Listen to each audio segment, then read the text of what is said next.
pouvoir mettre fin à cette série victorieuse concernant Général Marceau. Est-ce que ce dernier va encore se montrer souverain? Réponse dans quelques minutes maintenant. Les voilà qui s'élancent, la voiture accélère. Allez, un bon départ pour Helios Debo qui se propulse tout de suite en tête devant Yatix qui est bien parti. Jack Scott est là avec à l'extérieur Gustavo Joma. Général Marceau qui est un peu repris par Ludovic Tereau avec en dedans également le numéro 1 Corleone. Dribbler est à l'arrière avec Ainu. Everlasting Love également est parmi les derniers, tout comme également le numéro 8 Gaulois Génilou. Premier tournant, Gustavo Joma en tête, Jack Scott qui vient à sa hauteur. Yatix est troisième devant Helios Debo et Général Marceau, les 5 concurrents les plus joués qui sont aux avant-postes devant Corleone. Ils vont bientôt sortir du tournant pour aborder la ligne droite des tribunes avec Gustavo Joma qui est au commandement avec à son extérieur Jack Scott. Jack Scott qui accélère gentiment à sa main, qui va venir relayer Gustavo de Joma. Alors que va faire Joey Vignoni? Est-ce qu'il va se décaler avec Gustavo Joma pour effectuer un relais? A priori non, pour l'instant il reste dans le dos de Jack Scott. Nous avons Yatix qui est sur une 3e ligne avec Helios Debo sur un 4e rideau et Général Marceau qui se rapproche avec Ludovic Tereau gentiment qui reste là 4 ou 5e devant Everlasting Love avec Gaulois Génilou qui est sur ses talons. Corleone est à l'arrière avec également Ainoun ainsi que Dribbler. Ils viennent de passer devant les tribunes avec Jack Scott qui a la tête et la corde devant Gustavo Joma sur un 3e rideau. Trotte le long de la corde le numéro 5 Yatix avec à son extérieur Général Marceau qui le reste, on le rappelle, sur une série de 4 victoires consécutives.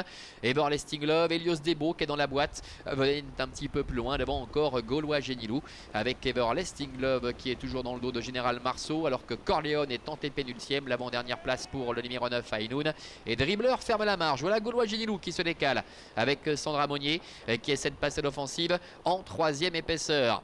Devant, eh bien, Jack Scott a toujours les meilleurs avec Général Marceau qui est là, Gaulois Génilou qui se rapproche, Gustavo Joma qui est en dedans, devant Everlasting Love avec Helios Debo qui a quitté la corde, contrairement à Yatix qui se retrouve maintenant dans la boîte.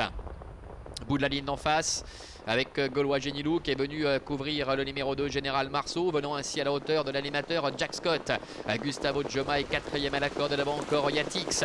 Le dernier tournant avec Jack Scott au commande en 2e position, Gaulois Génilou. Devant encore Gustavo Joma qui est en dedans un petit peu plus loin.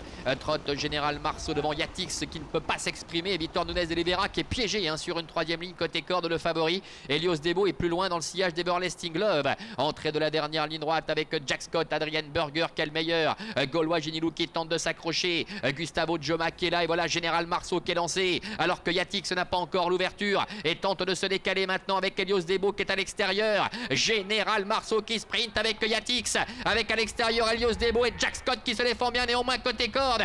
Jack Scott qui a toujours le meilleur, attaqué par Général Marceau et Yatix qui est en dehors. Général Marceau qui va remporter une 5e victoire consécutive. La 2e place pour Yatix, Jack Scott est 3e, Helios Debo est 4e et la 5e place pour Gustavo Joma.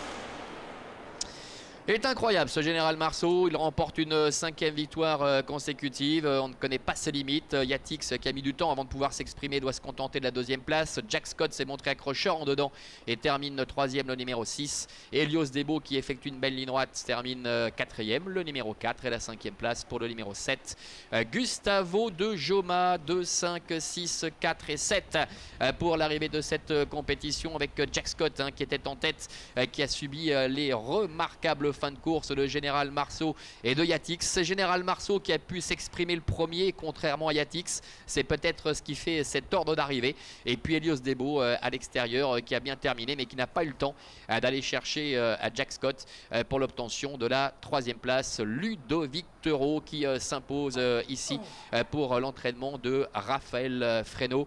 Un tandem qui a été incontournable depuis pas mal de mois maintenant ici à Avenches. Voilà, c'est terminé pour aujourd'hui en Suisse.